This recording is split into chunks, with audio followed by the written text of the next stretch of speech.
Hello and welcome to Wingin It. And once again, we are back here with another tournament game. This is game 2 of our quarterfinal match in the Zany Zebra Finch Zoo. So, yeah, this is best of 3. We've already played game 1.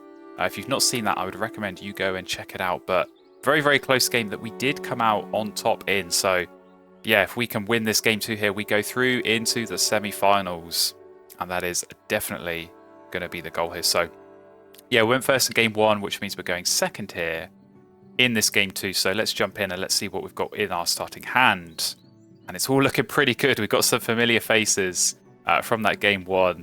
White-faced heron, of course, that we did start with and play, and the Eurasian green woodpecker that we did pick up and play later on in the game. But my eyes are drawn to just one bird in this starting hand, and that is the ruddy duck. So yeah, really, really strong birds. Really strong brown power, getting more cards. I think card draw is so important, even more so in Oceania than it was in the base game and European expansion. Got an even bigger deck, even more cards to work with and to dig through and find the ones you want. So being able to draw extra cards here with the ruddy duck is going to be really important. And to be honest, I think that might just be my starting hand sorted out. I don't think I need anything else here. I think the power of the early card draw and just being able to dig and see what you find is really, really strong. Yeah, I've had this discussion with other tournament players in the past, and I think on balance, if I was offered a starting hand of ruddy duck and 5 food, I would take it. 9 times out of 10, I think this is a very strong start. Even with the absence of too many birds, I think just being able to keep that extra food, and as I say, start digging, start seeing what I can find, I think that is going to be key. So, yeah, we have kept, of course, everything except the fish. If I'm thinking about forest birds, they don't normally eat fish, they normally eat everything else. There's a part of me that's maybe looking at the bird of paradise in the tray. That could be a half-decent opening forest bird. Of course, keeping the berry and the worm and then having the nectar as well as an option to be able to play that. Could be one to consider, but yeah, otherwise, I think it is just going to be digging. I think it is just going to be, using this round 1 to just draw aggressively. And if I have to draw for 3 or 4 turns until I find something good, I will do it. Because those extra cards, with the new Oceania boards here, you can always turn those into extra food. You can even turn them into extra eggs early in the game to just help get yourself going, or later in the game, especially looking at some of these end of round goals. That is definitely going to be key. So, yeah, my opponent definitely caught me a little bit by surprise going and drawing cards first. They picked up the Dunnock and they revealed the Tui, which is a really interesting power here. From the Oceania expansion, not one I've talked too much about. It gives you the ability to copy brown powers from, in this case, the other player in the game in a 1v1. So, could be quite interesting, could be one I look at. But at the moment, it's kind of one that I think if my opponent gets that, be my guest. I've got no forest birds, I've got no brown powers up there. I don't think you're going to get too much benefit of that, but yeah, I was thinking about picking it up and blocking, but the value here of having the ruddy duck down before I draw is just so huge. Not only do I get to use the brown power, I get the extra card automatically just by having a bird down there. So, yeah, definitely a little bit of a gamble to play the ruddy duck first. But as I say, if it costs me them taking the Tui, I'm fine with that. I'm going to be seeing extra cards and like I say, stick to my gun, stick to my plan, and do that a little bit of digging early on. Just try and filter through the deck, and in the end they leave it. So I was quite happy with that. I was not happy to see Maltoni's Warbler going down on the other boards. So yeah, these teal powers are just so good in Oceania, but I think just in Wingspan in general, I really like playing with them. So whenever I see someone else have them, I definitely get jealous. So yeah, we've got that to play against, and certainly a lot of these end of round goals, I think they work well with the Maltoni. Play lots of birds, works for the first 2. And it's got a cup nest and it lives in the grassland, so it's going to work for the last 2. So yeah, we've got that to think about, we've got that to worry about. But we're kind of going to wait and see, because at the moment, they've not got anything else. I think you need a lot of card draw, I think you need a lot of food access as well when you're going for Maltoni. So we'll see what they can do on that front. But we've got our food access sorted, so European Robin is an excellent bird here in terms of Oceania play. You can get extra nectar. If you're gaining a nectar on that turn that you're gaining food, you can use the Robin and gain a second nectar, and it is really, really strong. And just by virtue of keeping the extra food at the start, we've got exactly the food to play it. So that is going to help out a lot here for us. And we've also managed to find the Thecla's Lark, the much maligned, I should say, Thecla's Lark. Definitely not one I would be interested in playing if this was on the baseboards, but suddenly I think this bird gets a new lease of life here with the Oceania boards. So yeah, eggs, so much harder to get hold of. And Thecla's Lark is going to help out there with that power. Discard seeds and get 2 eggs. So that could help out. And with the robin, we're hopefully not going to be too short of food. I could double up on the nectar. I can even double up on the seeds if I so choose. So yeah, I've got a plan here. I can work out a good sequence of turns to be following to get everything down and maybe even try and push for this end of round goal. So yeah, robin, really good power here. Managed to get the nectar on the reroll. So we have the option here to double up on whatever food we just gained, and either of these is going to be good. Nectar's going to be great. Just the flexibility to be able to play more birds. But the nectar scoring as well, really, really strong. But in this case, we choose to take a seed. Just thinking a little bit about the Thecla's Lark, just trying to make sure I can use that power at the end of this round.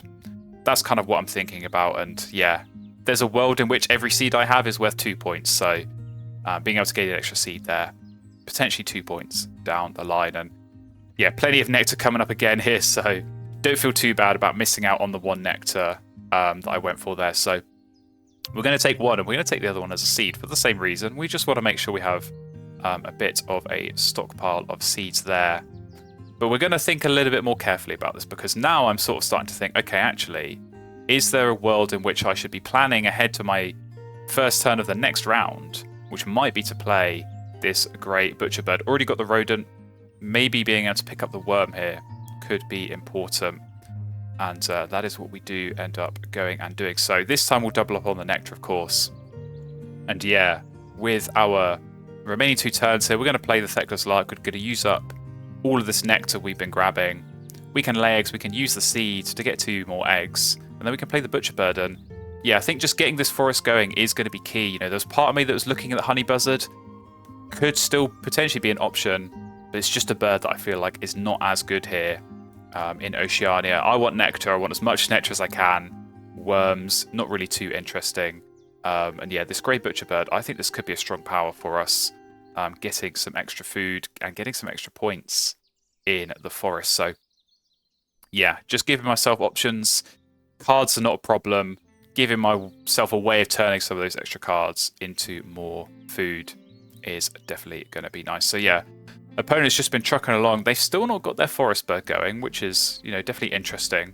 But they do, of course, have another bird they can play here with the Maltese warbler. So I think we're in a strong position on this end around. You know, they played birds, but they played low food cost birds. You might see they played the griffon vulture, which has no food cost, so it doesn't count anything towards this end of round. But yeah, Dunnock does go down, and that is potentially going to help get them some eggs as this game goes on. So we win that first end of round goal. We come into round 2, and maybe they're not going to get Dunnock eggs, because what have we got in the tray? Peleated woodpecker. So super nice bird. Really good if you go for a forest engine, which I was already sort of thinking about. And yeah, that's just going to help out so much with the eggs. And we're just going to be drawing off the top of the deck. So black-throated diver, potentially a good option as well. I'm definitely looking at this painted bunting. I think bonus cards always worth going for here in terms of these Oceania games. So yeah, we'll go ahead and pick that up. And even the plaque turn just maybe is a bit of an option for this end of round goal. We do need more cavity space if we are going to go Peleated woodpecker. That is worth saying as well. So yeah, completely wipe the tray. And to be honest, reveals some pretty good options for my opponents. So great crested flycatcher, they need food. I think that'd be a good one for them. It's a cavity nest as well, so will help pick up some Peleated woodpecker eggs. Even the nutcracker, 5 points for 1 food. I think if you go with Maltoni and you're short food, not a bad play to get a cheap bird like that down. And the partridge, even more eggs, certainly not too bad of an option. And even one that I would maybe consider myself here if I didn't have the Peleated woodpecker. So yeah, now it's just a case of working out how to get everything down in the most sort of, you know, time and cost-effective way to be able to really benefit. So like I say, plan was certainly to play the butcher bird. I think that still works here. We have got the food for it. I think playing it gives me the option of discarding cards to get more food, which is going to be important. I have got some spare cards that I wouldn't mind discarding, and yeah, if that does just help get that little bit more food to maybe play the Pleated Woodpecker a little bit more sooner, maybe we want to play the Black Tern as well, just to get another cavity nest down. Just gives me options, but I'm definitely not going to rush into it. I'm definitely going to, like I say, work through that sequence. Think about, okay, if I play the Butcher Bird, am I still going to get that nectar that's in the bird feeder? Am I going to be sacrificing that? You know, at what point do I think about using this Feckless Lark again? Is that going to be a factor? Or can I just get everything down with the existing eggs I've got? So, yeah, in the end here, we do go ahead, play the Butcher Bird. So, we'll be hoping for some points off that brown power, but for now at least, it's just going to help build out this forest. So, we're looking good, but opponent gets another strong bird down in the main duck. So, they're looking pretty good in that wetlands. That is going to help with the point scoring and the food generation. But we're not going to worry too much about that because we're going to take food. We're going to get 3 nectar, and the Butcher Bird is going to hit. So we not only get a tuck, but we get a cache as well. 2-point activation there for the Butcher Bird. Very, very nice. And then, yeah, European Robin doing what it does best, get more nectar. So 4 nectar in a single turn is very, very strong. So it's just about working out which of these birds I want to be playing. So I do, of course, still have this Tui. Should say, I'm glad I picked it up in round 1 because I've got some really strong brown powers that are going to be going down in this forest, and if my opponent had the Tui, they could just copy any of those, you know, use the Robin to get more food, and that would be really, really dangerous. So even though it's maybe not great for me in this position, because my opponent has no forest brown powers, I think it's still a good one to have blocked. And yeah, if need be, I can always throw it and get another food here. So slightly unusual turn here. We're going to think about playing the Acorn Woodpecker. Now, the reason for that is it's got loads of cavity space, and I'm looking at this Pleated Woodpecker and thinking, I want to use that as much as possible, and the key to doing that is having as much cavity nest space available as possible. So I could just play the Pleated Woodpecker here. If I use that, you know, I'm only getting 1 egg, and my opponent now with the main duck, they're also getting an egg. And they really desperately need eggs, probably more than me at this stage. If they're going to be playing everything using the Moltoni and really maximizing off the strong turns that they've got in the wetlands, they want to minimize how much they do go ahead and lay eggs. So yeah, we get the Woodpecker down first. Just gives us a chance that maybe using that brown power, you know, maybe get another food. We probably want to take it as a cache for another point, but it gives us options. And yeah, for sure, we can look at doing the Pleated Woodpecker pretty swiftly after this. Get more birds down in that forest, really focus, as I say, on building out a strong forest here and hopefully generating lots of points. So opponent's going to keep drawing cards. Main duck, of course, can tuck up to 3. They are having to skip there on some of them because they just don't have loads and loads of birds available to tuck, but it's still strong, it's still scoring the points and getting them food, which they do really desperately need at this stage of the game. So yeah, we're going to go ahead and take food, and it's all working out pretty well. We're getting the nectar we want, we're getting the caches we want with this Woodpecker. I think we are, as I say, going to cache here. Unfortunately, Butcher Bird misses. It's not going to hit every time. That's just kind of a fact of life, I think, when you're working with a slightly temperamental Predator power like that. But hey, Robin is going to keep allowing us to get food. And in this case, we can actually use it to take a seed, even though we didn't gain any seeds because of the Woodpecker. So that, in a roundabout way, counts as gaining food, even though it's being cached. And the Robin is allowed to copy that. So that's useful for us if Feckless Lark comes into play later, which it might do. You know, we've got these end of round goals where we need eggs that are not in cavity nests, and we need eggs that are not in the forest. So we may well need to go back to our grasslands and think about laying eggs at least once or twice, just to make sure we're hitting those end of round goals. And yeah, if we're playing Painted Bunting in the grasslands, that's going to help both of those. So that definitely gives us a strong option to work with. But opponent's going to keep drawing cards, and they're going to reveal a Mute Swan, which is definitely very interesting, a bird to come up at this point. And I think is one that they would very much like. Again, it's maybe more tucks than they could hope to achieve, but it's a strong brown power. And that is making me lean towards drawing cards here and denying. So I was not planning to draw cards this round. I think I was quite happy to just play the woodpecker, take food. You know, plan on drawing next round, maybe with a new tray, see what comes up. But yeah, with the swan, I feel like I had to deny. And to be honest, this worked out okay because we picked up a wild turkey, which is a very nice big point bird. And yeah, just more cards here gives us more options to work with. Worst case scenario, as I said earlier, having these extra cards, we can turn them into food, we can turn them into eggs. We do have the oologist, which I've not even touched on this game, but that is another reason we might need to go into the grasses at some point later on in this game, lay some eggs, make sure we hit that, because it can be quite tricky, it can be difficult in Oceania to hit the oologist because you're not always getting too many eggs. But yeah, my opponent maybe is not going to have that problem because they've gone with the partridge, so that is for sure going to help them out as time goes on. So there's a part of me that's thinking about playing the mute swan. I'm looking at this end of round goal and thinking maybe we force a tie here. But I was just trying to rack my brains. I was just trying to remember, okay, what did my opponent pick up? Did they pick up any wetland birds?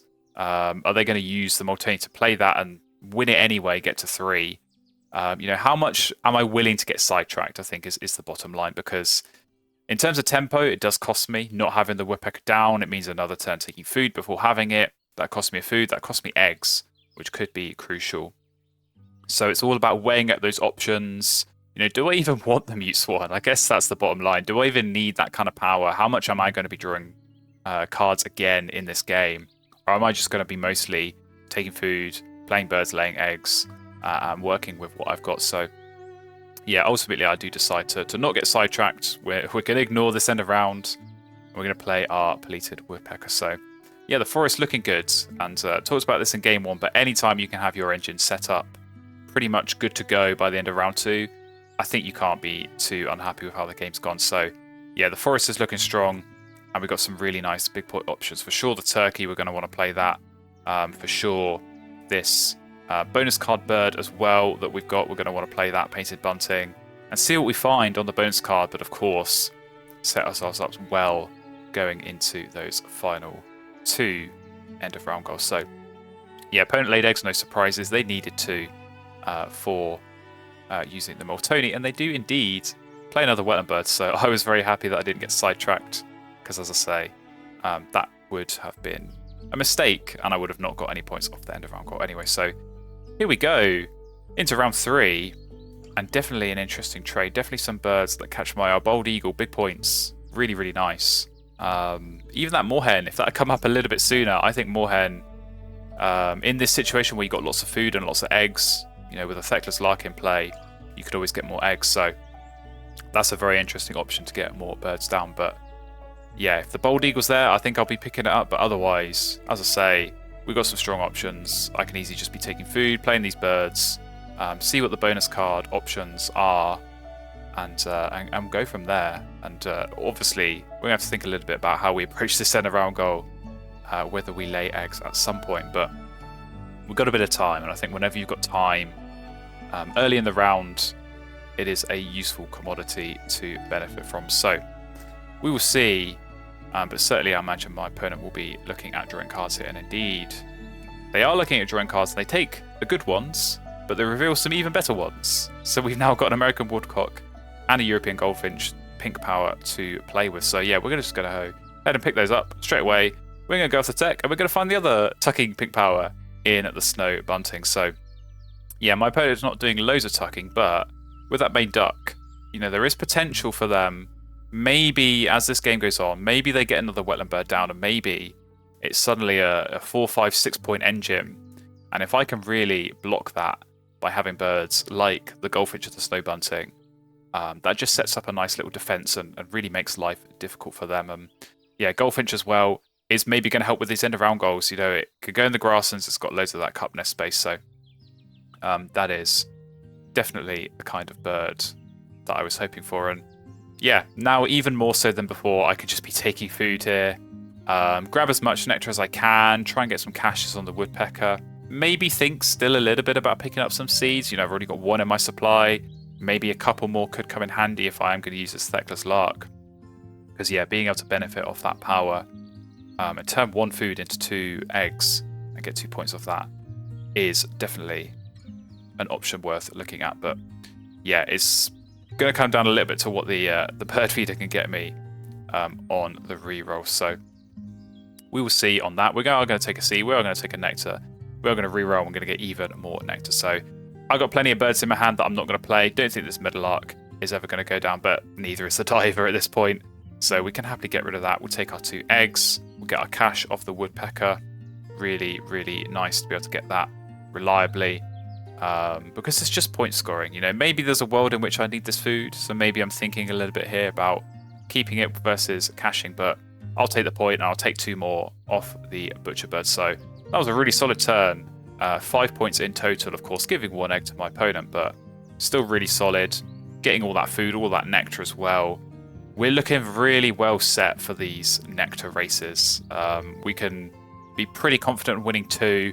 I just need a nice wetland bird. That's all I'm worrying about, is not having any nectar spent in the wetlands is something I'm going to have to think about. And yeah, at the moment it's basically mute swan or slow bunting. And yeah, those are not really the big point options that you hope for going into the late game. But for now, we're going to play the goldfinch. So as I say, just setting up a little bit of a defense. I don't imagine this will get too many tucks as the game goes on, but it's just in case. Maybe my opponent does play more wetland birds. Maybe they do play something in the grasslands or something in the forest that is going to get them some tucks. And this is just going to help stop that sort of point score from happening. And as I said, it helps for the end of round goals. So that is definitely going to be a consideration to make as well. So 3 turns left. And yeah, we have got to sort of work out here what we can do for this end of round goal. Because my opponent, in theory, could win this. They have got, you know, some egg space on the Dunnock. If I keep laying eggs, I'm going to be giving them 3 eggs there. So I've got to, you know, make sure I'm paying attention. Make sure I'm counting how many eggs they get through from that. But maybe they've got more birds to play. They've still got this partridge, which, you know, if the right bird goes down for them, they'll get a lot of eggs going potentially in a cup nest. So we have got the luxury of going second in this round, so we can, you know, bide our time, be a little bit patient, wait and see on how the situation develops, and sort of go from there. But yeah, for now they are playing Mississippi Kite, so that's good for their Griffin Vulture. So, you know, it's already got 2 caches. It will get 2 more at least this round, and then maybe some more in the final round, and maybe even more if they can keep playing more Predator Powers. But for now, we are going to get another grassland bird down. We're going to play Painted Bunting. So yeah, bonus card. Hopefully we'll get something good. Always a little bit of a gamble, but I think when you're playing lots of birds like this, you always give yourself a good chance of finding something good. So what is it going to be from the Painted Bunting? Drum roll, please. We're going to find a 6-point Ethologist. So very, very nice. That's exactly the kind of bonus card you look for. So don't even have to do any more work on that.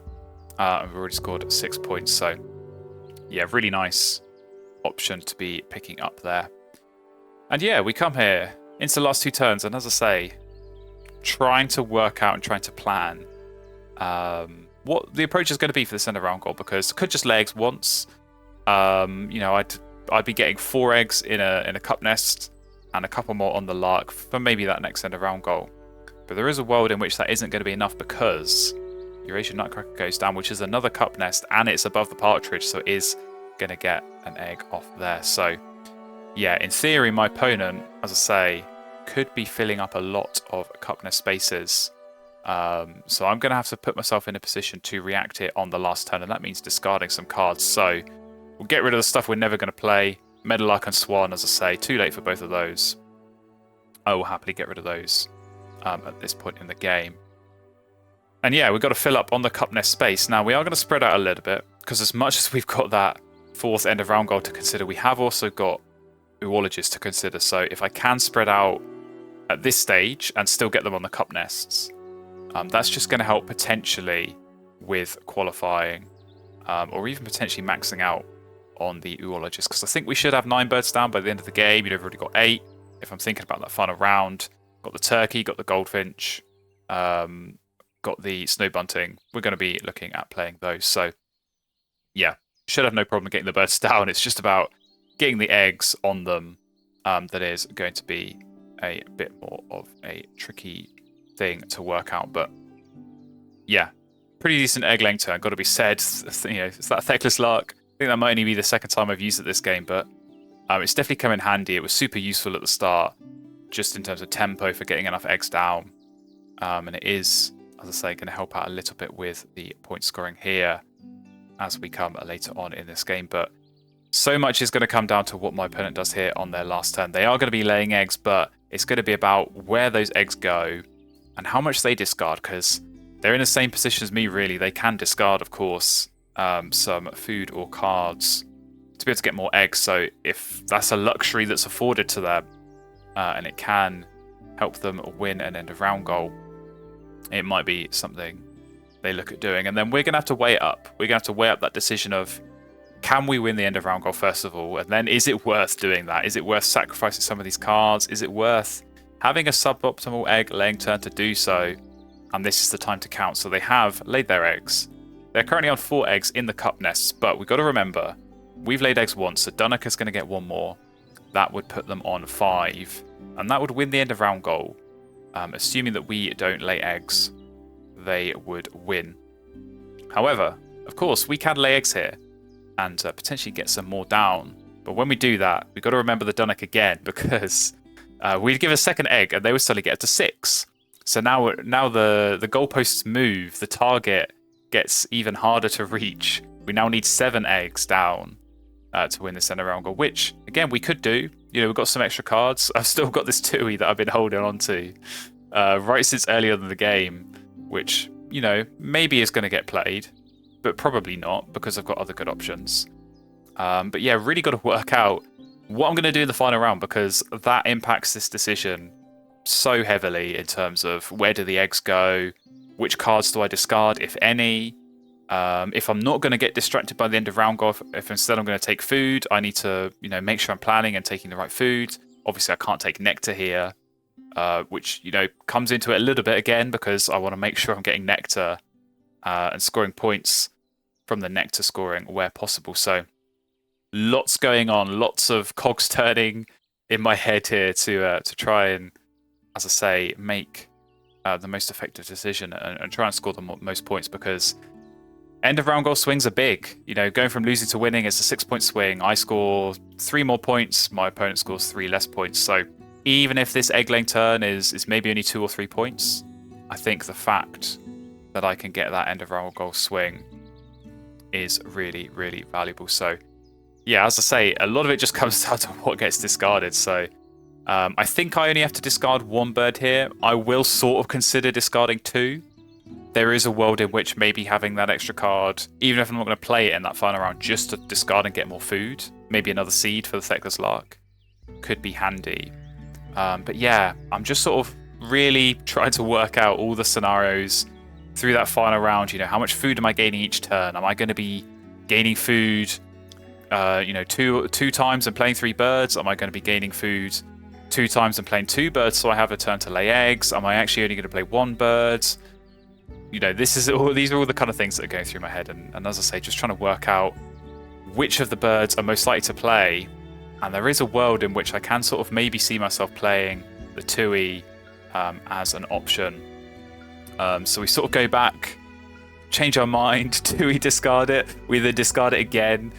Turkey is now maybe going. I mean, if I'm comparing Turkey and Woodcock, Woodcock is 1 point better, and I don't really need the egg space so much on that Turkey. As attractive as it could be for that final end of round goal, I think I'd have real trouble trying to fill up all of these spaces anyway. So yeah, this is a real insight maybe into some of the decision making that can go on for these slightly tricky turns, and what on the surface looks really simple. Just lay eggs, just discard a bird, and get yourself another egg. But yeah, definitely agonizing a little bit in terms of what I want to be doing. But in the end, we settle on getting rid of the 2 birds. So yeah, Tui and Turkey go. And as I say, I think just going into this last round, what I'm really thinking is I am going to need that extra turn to lay eggs. You know, if I'm looking at that end of round goal, of course, Oologist as well. I want to be making sure I can max that out. So having that spare turn to lay eggs is going to be key.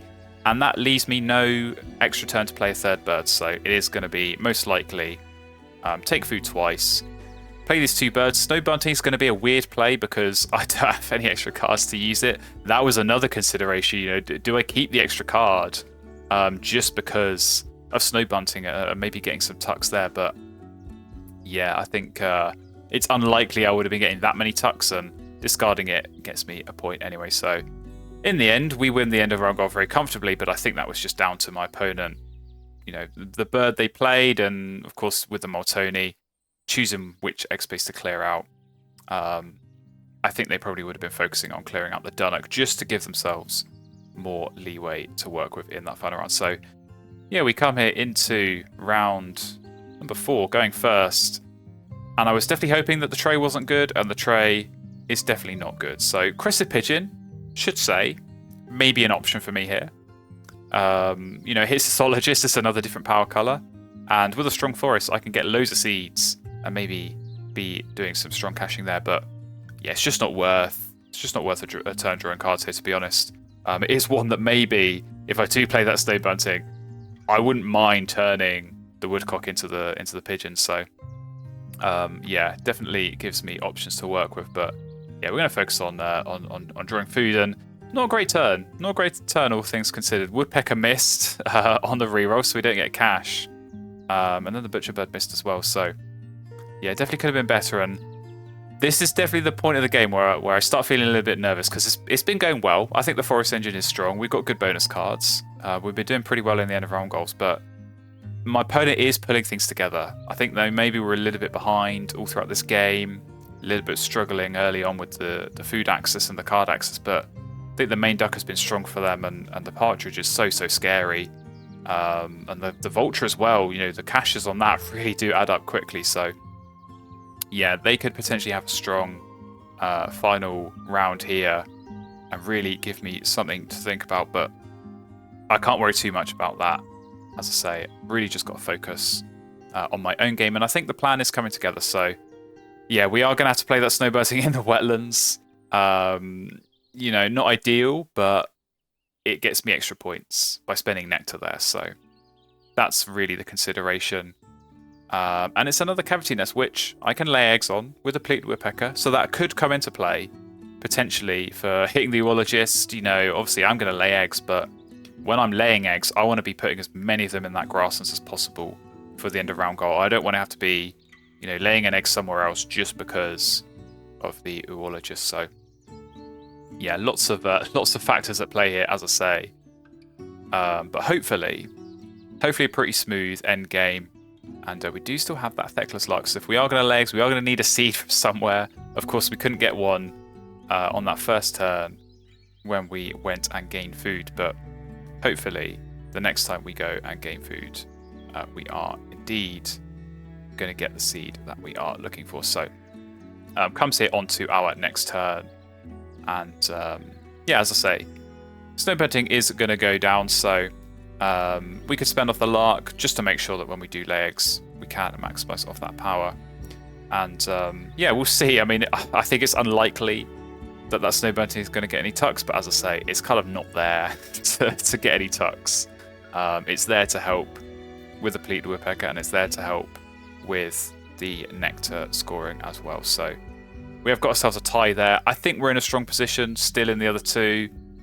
My opponent would need a big swing. You know, they need to be gaining like 3 or 4 more Nectar, and I think with the forest they've got, it's probably just not going to happen. So yeah, feeling like we're in a good place. Definitely in a good place there. So it's just all about what they are going to do, and they are going to play the Crested Pigeon. So they did pick up that bird on the previous turn, and it does give them more egg space to play with in that grassland. So definitely one to monitor. But yeah, we are going to go ahead and draw some food here, and we do get some seeds on the reroll. So very happy. Nearly made the mistake of not grabbing one of them. That would have been a little bit silly, but we do grab one, and there's still another one for the Woodpecker to cache. So that's all looking good. Butcherbird hits, also looking good. And we can even go ahead and grab another Nectar with the Robin. So yeah, all came up very nicely there. And it should make for, hopefully, a straightforward last couple of turns. Definitely more straightforward than some of those decisions we had to make at the end of round 3. this has definitely been a little bit smoother in that regard. So yeah, we can just play the woodcock, use up that nectar, and then when we lay eggs, we've even got a bit of extra food to discard and get some more eggs, even before coming to the Thecla's lark. So yeah, woodcock's going to go down. Make sure we keep the seed, use the worm there. And as I say, do have to, take a little bit of care here. Make sure for urologists that we're doing okay. I think we are hitting it at the moment, but I want to keep as many eggs as I can in this grassland. So knowing I'm going to be laying eggs, I can put some on the woodcock.